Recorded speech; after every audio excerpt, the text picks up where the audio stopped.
주시는 하나님 말씀은 에스겔서 36장 24절에서 27절입니다.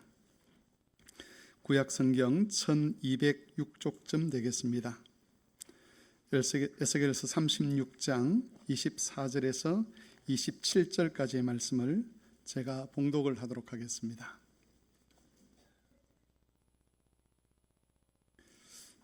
하나님 말씀을 봉독하겠습니다.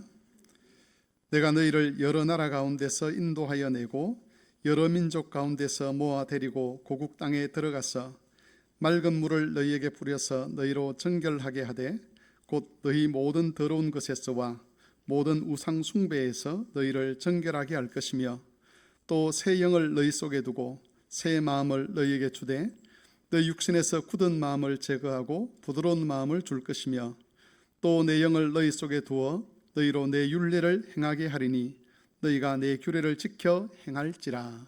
아멘. 지난 5월 17일 주일은 성천 주일이었습니다. 오후 예배 시간에 우리 조 목사님께서 성천을 주제로 설교를 하셨는데, 성천 주일은 예수님이 성천하신 것을 기념하는 주일입니다. 원래 성천절은 교회력으로 보면 5월 14일 목요일이 성천절입니다. 예수님이 부활하신 후부터 40일이 지났을 때 성천을 하셨는데, 부활절을 기점으로 계산을 해보면 지난 5월 14일 목요일이 딱 40일째가 되는 그런 날이었습니다. 그런데 보통 교회는 주일을 중심으로 이렇게 절기를 지키다 보니까 40이라는 숫자에 정확하게 맞지는 않지만 40일이 지난 그 다음 주일을 성천절로 또는 성천주일로 그렇게 지키는 것이죠. 예수님의 성천은 우리 신앙에 있어서 아주 중요한 의미를 가집니다.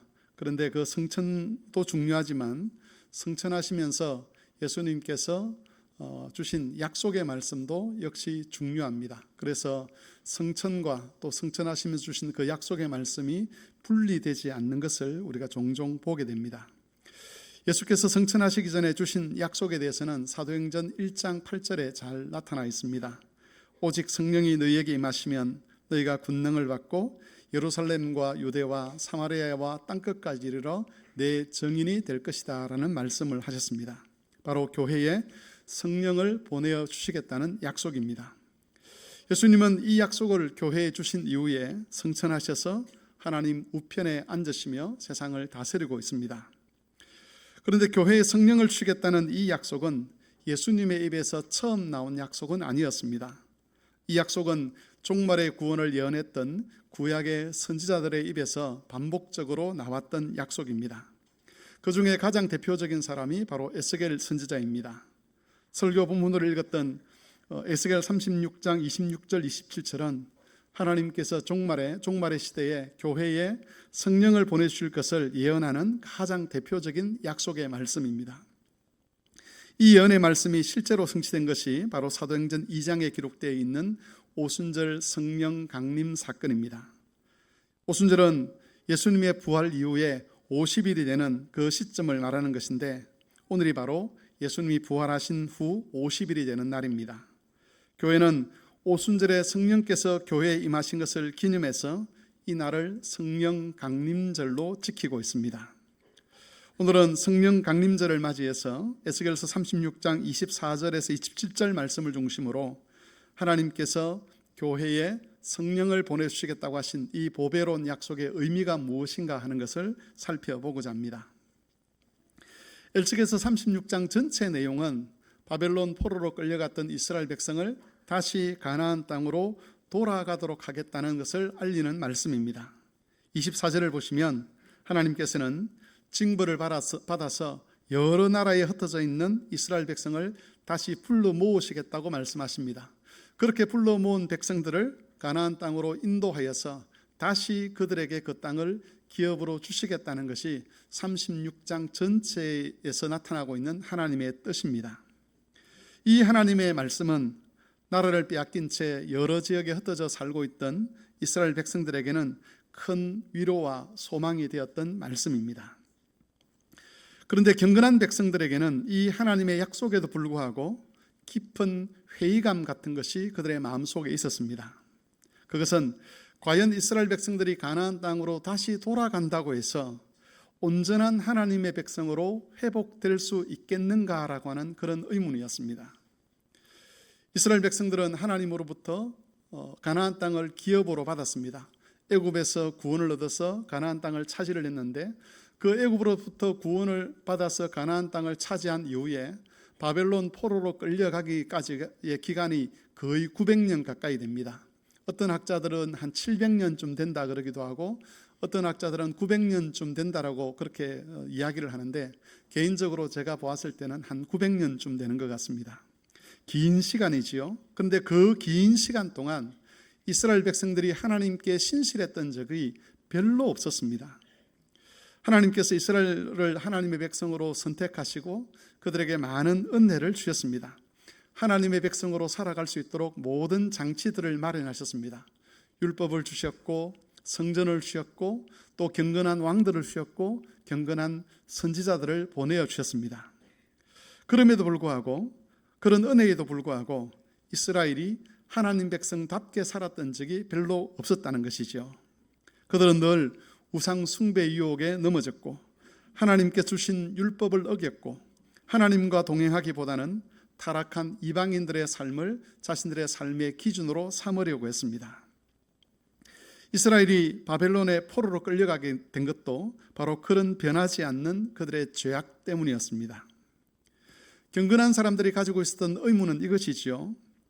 그 조상들에게 나타났던 이 죄악의 문제, 이 문제가 이스라엘이 가나안 땅으로 다시 돌아간다고 해서 과연 해결될 수 있겠느냐 하는 겁니다.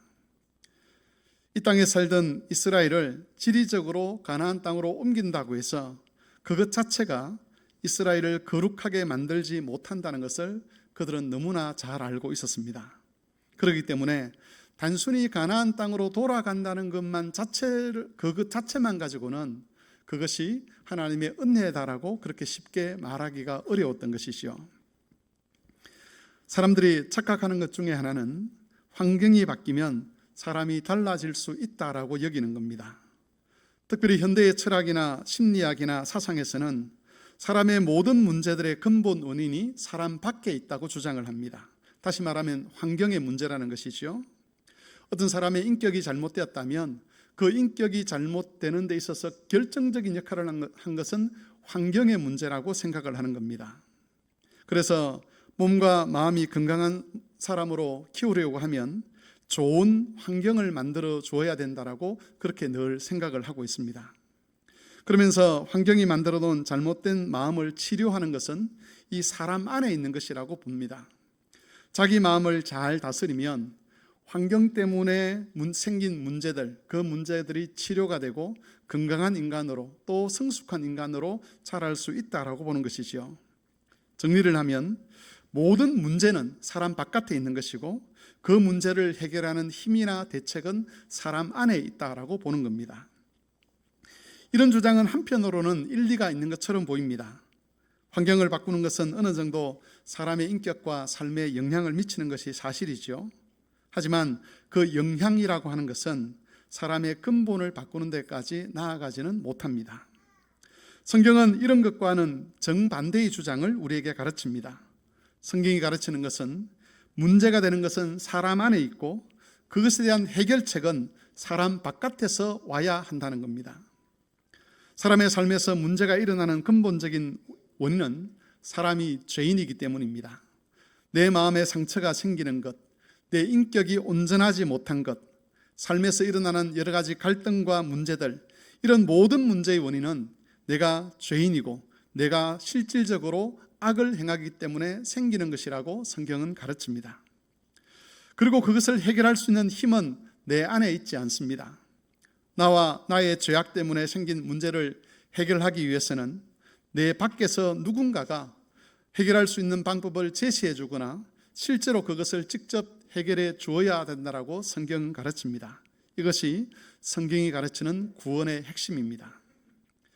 하나님께서는 이스라엘 백성을 이방 나라들에서 불러내어 가나안 땅에 들어가게 하셨습니다. 그러나 그것 자체가 이스라엘을 거룩하게 한다거나 참 하나님 백성답게 세우지는 않을 것입니다.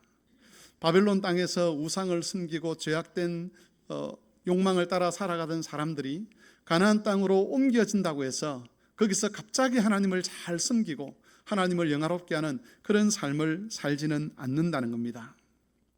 환경이 바뀐다고 해서 믿음이 온전해질 수 있다면 하나님께서 그리스도를 세상에 보내지 않으셨을 겁니다. 다만 환경을 바꾸는 일만 하셨을 겁니다. 이스라엘이 온전한 하나님 백성이 되기 위해서는 가나안 땅으로 돌아가는 것 외에 더 근본적인 해결책이 필요했습니다. 그래서 이스라엘을 가나안 땅으로 돌아오도록 하겠다는 약속의 말씀과 함께 하나님께서 다른 약속도 거기에 덧대어 주시는데 그것이 바로 성령 하나님을 보내어 주시겠다는 약속입니다. 그렇다면 여러분, 성령 하나님은 어떻게 하나님의 백성들을 온전하게 하시겠습니까? 어떤 방법으로 하나님 백성들을 하나님 백성답게 만드느냐는 것이죠. 본문에서는 두 가지를 말씀하는데 먼저는 새로운 마음을 주시는 것이고 그 다음은 율법을 지킬 수 있는 능력을 주시는 겁니다. 이 두 가지 일을 통해서 부름받은 사람들이 하나님 백성으로 온전하게 설 수 있게 하셨습니다. 이 일을 위해서 보내심을 받은 성령께서 교회에 임하신 사건이 바로 오순절 성령 사건입니다. 하나님께서 왜 그리스도께서 성천하신 이후에 성령을 보내주셨는가라고 할 때에 에스겔서의 답은 우리에게 새 마음을 주시고 그리고 우리로 하여금 하나님의 율례에, 하나님의 법에 또는 하나님 말씀에 순종할 수 있도록 하기 위하여 성령을 보내어 주신 것입니다. 이 일을 차례대로 살펴보겠습니다. 하나님께서 성령을 통해서 그 백성들에게 하시는 첫 번째 일은 본문 26절에 기록되어 있습니다. 26절을 같이 함께 읽어보도록 하겠습니다. 다 함께 읽겠습니다. 시작.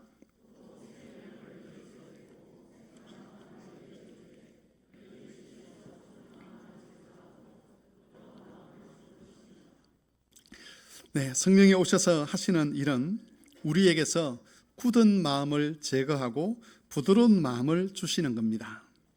굳은 마음이라고 번역된 이 말의 원래 뜻은 돌의 마음입니다. 그리고 부드러운 마음이라고 번역된 이 말의 원래 뜻은 살의 마음입니다. 그래서 어떤 번역본들은 돌같이 굳은 마음을 제거하고 살같이 부드러운 마음을 주신다라고 그렇게 번역을 하기도 합니다. 에스겔 선지자가 마음이라고 그렇게 표현을 하고 있는데 이때 마음이라고 하는 것은 단순히 우리 안에 있는 이 마음만 의미하는 것이 아니라 한 사람의 인격과 존재 전체를 나타내는 표현으로 마음이라는 말을 사용을 하고 있습니다.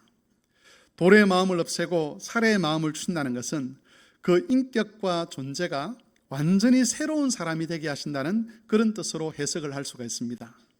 그래서 신약 성경의 표현을 빌리자면 새로운 피조물이 되게 하고 새 사람이 되도록 하는 것, 이것이 성령께서 하시는 일입니다. 여기서 새롭게 되었다는 것은 조금 이렇게 어떤 한 부분이 조금 바뀌었다 이런 의미는 아닙니다. 이것은 그 근본부터가 달라진 완전히 다른 종류의 사람이 되었다는 의미입니다. 우리가 사자, 곰, 호랑이 이런 것들을 한꺼번에 묶어서 동물이라고 그러죠. 이것들은 동물이라는 카테고리 안에 묶여 있습니다. 그런데 사자와 곰은 서로 다른 종류의 동물입니다.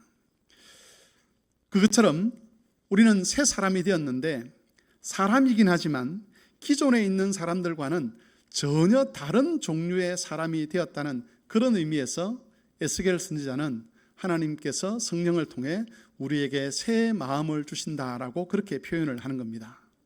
우리가 겉모양을 보면 예수를 믿는 사람이나 예수를 믿지 않는 사람이나 그 사람이라는 카테고리 안에 묶을 수 있을 만큼 다 닮아 있습니다. 그런데 그 안을 들여다보면, 그 실체를 들여다보면 전혀 다른 종류의 사람이라는 겁니다. 에스겔 선지자가 하나님께서 새 마음을 주신다고 하실 때에 그것은 우리가 다른 종류의 사람이 되었다는 것을 의미합니다. 그러면 여러분, 성령께서는 도대체 어떻게 우리를 다른 종류의 사람으로 바꾸어 가시겠습니까?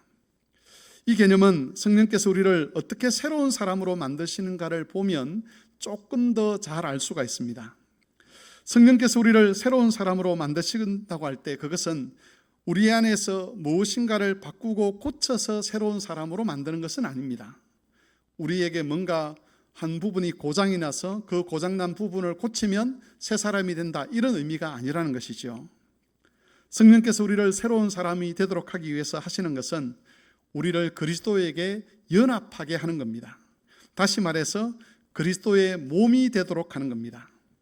이렇게 그리스도의 몸이 되는 것, 그것이 바로 성령이 증언하는 새 사람의 실체입니다. 에스겔 선지자가 하나님께서 새 마음을 주신다라고 하실 때에 그것은 그리스도와 별개로 어떤 좋은 마음을 준다거나 좋은 인격을 준다는 뜻이 아닙니다. 하나님께서 합당히 여기시는 마음, 하나님께서 참되게 인정하시는 인격, 참된 태도는 오직 예수 그리스도만을 가리킵니다. 성령께서는 바로 이 예수 그리스도에게 우리를 연합시키셔서 그리스도의 모든 것이 우리의 것이 되도록 하시는데, 이것이 바로 성령께서 우리를 새롭게 하시는 방법입니다.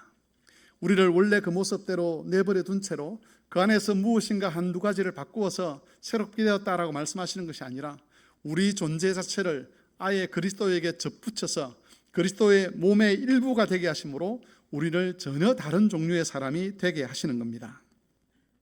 정리를 하면 우리가 새로운 피조물이 되었다는 것은, 또 우리가 새로운 사람이 되었다는 것은 결국 그리스도에게 연합된 그리스도의 몸이 되었다는 뜻입니다. 우리는 다 범죄한 아담의 후손으로 이 세상에 태어났습니다. 그렇기 때문에 우리의 인격과 우리의 본성은 죄인이라는 그 한계를 벗어날 수가 없었습니다. 우리의 삶도 그 한계의 지배를 받았습니다. 선한 것을 생각하고 선한 일을 이루기 위해서 노력을 해보지만 그 결론은 언제나 하나님께 악을 행하는 것이고 하나님께 원수로 여기는 거기에서 벗어나지 못하는 것이지요. 그런데 성령께서 우리를 그리스도의 몸이 되게 하심으로 우리는 더 이상 타락한 아담의 후손으로 불리지 않게 되었습니다. 대신 우리는 그리스도에게 연합된 그리스도의 형제요, 그리스도의 후손이 된 것이지요. 우리는 아담의 본성이 아니라 그리스도의 본성을 물려받았습니다. 따라서 우리의 인격과 본성은 더 이상 죄인이라고 하는 그 한계에 갇혀 있지 않습니다. 우리의 삶도 죄의 한계의 지배를 받지 않습니다. 우리는 하나님을 영화롭게 할 수 있는 그런 존재가 되었습니다. 하나님의 참 형상이시며 하나님의 영광을 위하여 사셨던 그리스도의 몸이 되었기 때문에 그리스도처럼 온 마음과 온 뜻과 온 힘을 다해서 하나님을 사랑하고 하나님 말씀에 순종하고 심지어 죽기까지 그리스도의 뜻에, 하나님의 뜻에 복종할 수 있는 그런 종류의 사람이 된 것입니다. 하나님은 이 사실을 우리가 잊어버리지 않도록 하기 위해서, 또 이 연합이 더욱더 강해지도록 하기 위해서 예배 때마다 한 가지 의식을 행하게 하셨는데, 그것이 바로 성찬입니다. 성찬은 그리스도의 살과 피에 참여하는 의식입니다. 우리를 그리스도의 몸이 되도록 하는 의식이죠. 우리가 믿음 안에서 성찬에 참여하게 되면 그리스도와의 연합이 더욱더 견고해집니다. 실제로 그런 은혜를 하나님이 주십니다. 그래서 성찬에 믿음으로 참여하면 할수록 우리는 그리스도처럼 사는 일에 더욱더 힘을 얻게 됩니다. 우리에게 새 마음을 주셔서 우리를 새로운 인격과 새로운 본성을 가진 존재로, 또 새로운 피조물이 되게 하신 그 하나님의 뜻이 성찬을 통해서 더욱더 온전하게 이루어지는 겁니다. 저는 목사로서 우리 성막교회에 이런 제안을 하나 해보고 싶습니다. 다음 달부터 당장은 아니지만 우리가 준비를 잘해서 예배 시간에 성찬이 빠지는 예배가 되지 않도록 그렇게 좀 만들었으면 좋겠습니다. 원래 예배라는 그 의식 안에는 성찬이 항상 포함되는 것이었습니다. 그런데 복음이 전파될 때에, 또 기독교가 이렇게 쭉 역사 속에서 이렇게 역사를 진행해 오는 과정 속에서 시간이 걸린다는 그런 이유 때문에 성찬을 빼버렸습니다. 성찬이 어떤 의미가 있는지를 몰랐기 때문에 이건 1년에 한두 번 해도 되는 것이다 라고 생각하고 예배에서 빼버린 것이지요. 하지만 성찬은 하나님께서 자기 백성들에게 실질적인 은혜를 베푸시는 은혜의 방편입니다. 우리가 성찬을 믿음 안에서 시행하게 되고 믿음 안에서 참여하게 되면 우리를 그리스도와 연합시키려고 하시는 하나님의 뜻이 더욱더 견고하게 됩니다. 그리고 그리스도의 몸으로서 이 땅을 살아가고자 하는 주의 백성들이 그 몸으로 사는 일에 큰 힘을 성찬을 통해서 얻게 되는 것이지요. 따라서 성찬을 행하는 문제는 단순히 예배의식 하나를 하느냐 하지 않느냐의 문제가 아닙니다. 그것은 우리를 새로운 피조물이 되게 하신 하나님의 은혜를 인정하고 그것을 지켜가느냐 가지 않느냐의 문제와 연결이 되어 있다는 것이지요. 교회 여러분, 성령께서는 우리를 그리스도에게 연합하게 하심으로써 그리스도의 몸이 되게 하셨습니다. 새로운 피조물이 되게 하셨습니다. 그리고 하나님은 이 사실을 우리가 늘 인지하고 기억하기를 원하십니다. 이 연합을 통해서 우리가 은혜를 누리기를 원합니다. 아담의 후손이라는 그 한계 안에 갇힌 존재가 아니라 이제는 그리스도처럼 하나님 앞에 자유롭게 드나들면서 하나님의 은혜를 받아 누리고 이제는 그리스도처럼 살아갈 수 있도록 그리스도처럼 영광된 열매를 맺는 그런 삶을 살 수 있도록 우리에게 은혜를 베풀어 주신 것입니다. 그러므로 성도 여러분, 이 새롭게 된 신분을 깊이 묵상하시기를 바랍니다. 어떤 문제 앞에서, 어떤 사건 앞에서 우리가 누구인가, 우리가 무엇을 위하여 부름을 받았는가, 하나님께서 우리에게 어떤 신분을 주셨으며 어떤 영광을 허락하셨는지를 다시 한번 묵상하심으로써 거기에 걸맞는 삶을 살아가는 그런 성막의 교우들이 되실 수 있기를 바랍니다. 성령께서 우리에게 오셔서 하시는 두 번째 일은 27절에 기록되어 있습니다. 바로 하나님의 율례를 지키는 것이지요. 27절 말씀도 같이 한번 읽어보도록 하겠습니다. 시작.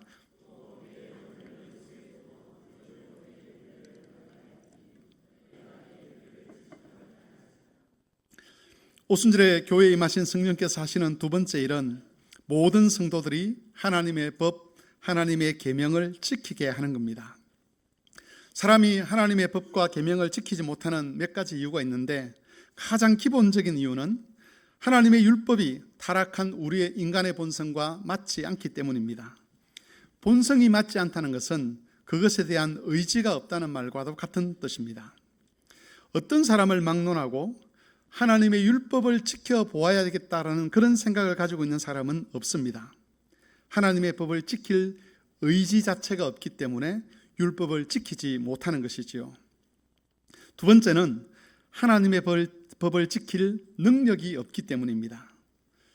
하나님의 법을 지키고자 하는 의지를 갖는 것도 불가능한 일이지만 혹 어떤 일이 일어나서 내가 하나님의 법을 지켜보아야겠다라고 생각을 한다 할지라도 사람에게는 하나님의 율법을 지킬 수 있는 능력이 없습니다. 그게 타락한 인간의 한계지요. 이 두 가지가 사람이 하나님의 법을 지키지 못하는 근본적인 이유입니다. 그렇기 때문에 우리가 하나님의 법을 지키기 위해서는 이 두 가지 문제가 해결이 되어야 하는데 바로 이 일을 하시는 분이 성령 하나님입니다. 먼저 성령께서는 성도들이 하나님의 법에 순종하고자 하는 마음을 갖게 하십니다. 앞에서 말씀드린 것처럼 이런 마음은 범죄한 아담의 후손으로 살고 있는 사람들 안에서는 절대로 일어날 수가 없는 마음이지요. 하나님의 법에 순종하고 하나님의 뜻에 순종하고자 하는 의지를 가지고 있는 유일한 분은 예수 그리스도입니다. 성령께서는 우리를 예수님에게 연합하게 하셔서 예수님의 그 의지가 우리의 의지가 되게 하고 예수님의 그 마음이 우리의 마음이 되게 하십니다. 그래서 우리에게도 예수님처럼 하나님의 뜻과 그 법에 순종하고자 하는 의지와 소원이 생기게 되는 겁니다. 그러나 의지와 소원을 가진다고 해서 모든 것이 해결되는 것은 아니지요. 하나님의 법에 순종하기 위해서는 그 법을 지킬 수 있는 능력이 있어야 합니다. 그래서 성령께서는 그리스도 안에 있는 그 능력이 우리의 능력이 되게 하셨습니다. 이 능력의 원천도 그리스도입니다. 예수님께서 죄를 이기시고 하나님의 법에 순종하신 바로 그 능력을 우리에게 주신 것이지요. 예수님에게 이런 순종의 능력이 있다는 것은 광야에서 마귀의 시험을 이긴 사건을 통해서 증명을 해 주셨습니다. 이 사건 외에도 복음서에 보면 마귀가 끊임없이 예수님이 죄 짓도록 하나님의 법을 어기도록 유혹하는 내용들이 등장합니다. 그때마다 예수님은 집요한 마귀의 유혹들에도 불구하고 끝까지 그 유혹에 넘어가지 아니하시고 십자가에 죽기까지 하나님의 뜻에 복종하셨습니다. 우리가 그리스도에게 연합된다고 할 때 우리는 이 능력에도 연합이 되는 겁니다. 다시 말해서 그리스도 안에서 새로운 인격과 존재가 되는 것과 죄를 이기고 하나님의 법에 순종할 수 있는 능력이 따로 분리되어 있는 것이 아니라는 겁니다. 그리스도의 인격에 연합하는 사람은 그리스도의 능력에도 연합을 합니다. 이처럼 성령께서는 우리를 그리스도에게 연합하게 하셔서 새로운 피조물이 되게 하셨고, 또한 그리스도에게 연합하게 하셔서 죄를 이기고 하나님의 법에 순종할 수 있는 능력을 얻게 하셨습니다.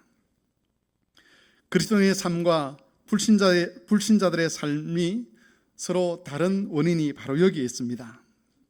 그리스도인들은 불신자들과는 다른 인격을 가지고 있습니다. 겉으로는 같은 사람처럼 보이지만 사실은 전혀 다른 종류의 사람입니다. 인격과 본성의 근본 뿌리가 다른 것입니다. 믿지 않는 사람들은 범죄한 아담과 그의 죄된 본성을 뿌리로 가지고 있지만 그리스도인들은 예수 그리스도에게 연합되어서 그리스도의 신성을 뿌리로 가지고 있습니다. 보이지 않는 곳에서 일어난 이 보배로운 변화 때문에 삶의 목적과 방식에 있어서 불신자와 그리스도인 사이에 하늘과 땅만큼의 큰 차이가 나타나는 것이죠. 그래서 경건한 그리스도인의 삶에 대해서 세상은 이해를 하지 못합니다. 예수 믿는 그 사람, 경건한 사람이 왜 그렇게 돈을 쓰고 왜 그렇게 시간을 쓰고 왜 그렇게 사는지 이해할 수 없는 것이요. 왜냐하면 불신자들 안에는 우리와는 다른 본성이 지배하고 있기 때문에 그리스도인의 삶을 이해할 수 있는 그 어떤 근거가 티끌만큼도 없기 때문에 그렇습니다.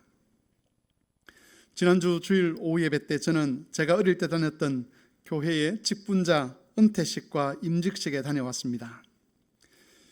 이번에 은퇴하신 장로님과 권사님은 제가 예수를 처음 믿을 때에 저의 교회학교 선생님들이셨습니다.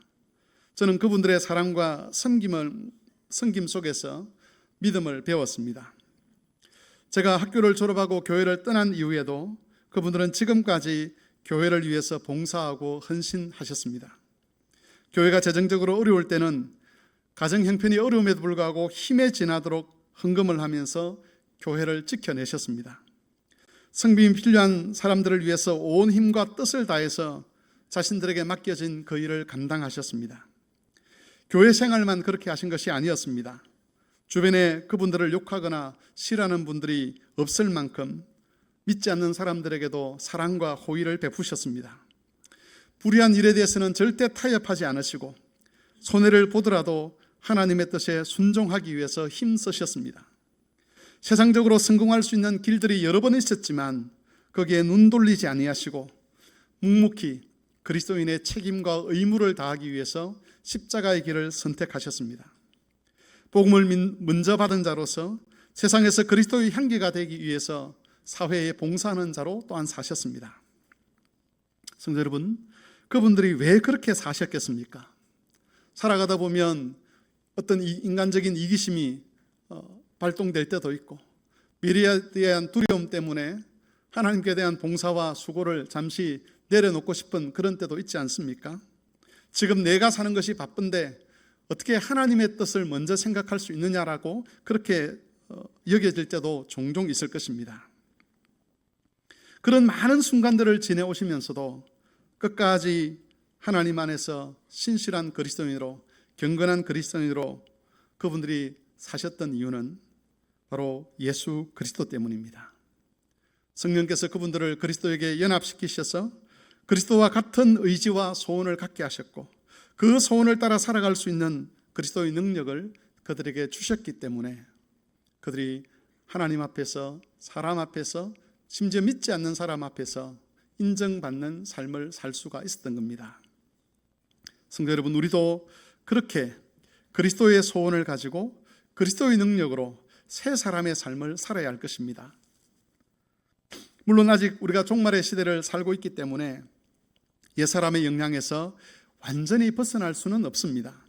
옛사람의 흔적이 우리에게 여전히 남아있고 그 옛사람에 의해서 영향받는 것은 여전한 사실입니다. 하나님께서 우리에게 말씀을 주셔도 마음이 돌같이 굳어질 때가 있는 것은 그 옛사람이 우리를 지배하려고 하기 때문입니다. 그래서 그리스도께서 재림하기 전까지는 영적인 싸움이 필요합니다. 돌같이 굳은 마음을 가진 옛사람을 우리 안에서 추방시키기 위한 싸움을 싸워야 하는 것이지요. 바로 그것이 경건에 이르는 연습입니다. 우리는 이 싸움을 통해서 성령께서 이미 우리에게 베풀어 주신 그 은혜가 열매를 맺도록 해야 합니다. 예수 그리스도의 몸이라는 인격과 본성에 맞도록 죄를 이기고 하나님 말씀과 뜻에 순종하면서 우리 구원의 창시자이자 우리의 머리가 되시는 그리스도처럼 하나님을 영화롭게 하며 살아야 하는 것입니다. 모든 교우들이 그리스도의 몸으로서 그리스도께서 주신 능력으로 그리스도께서 주신 소원을 따라 하나님 백성으로 온전한 삶을 살아내므로 성령께서 베푸신 이 은혜가 모든 성도들의 삶에서 큰 열매로 하나님께 드려질 수 있기를 바랍니다. 주의 말씀을 생각하며 기도하겠습니다. 성령께서 오셔서 우리의 인격과 존재를 바꾸어 주셨습니다. 우리를 그리스도의 몸이 되게 하셨습니다. 그리고 그리스도의 몸으로 살아갈 수 있는 능력을 우리에게 주셨습니다. 그리스도께서 죄를 이기시고 하나님 법에 순종하신 그 능력을 우리의 능력이 되도록 해주셨습니다. 그럼에도 불구하고 옛사람의 흔적이 남아있기 때문에 영적인 싸움을 통해서 경건에 이르기를 연습하는 이 싸움을 통해서 우리는 그리스도인으로서의 삶을 살아낼 수가 있습니다. 이 복된 삶을 우리가 살아갈 수 있도록 주께서 우리를 도와주시기를 함께 기도하겠습니다.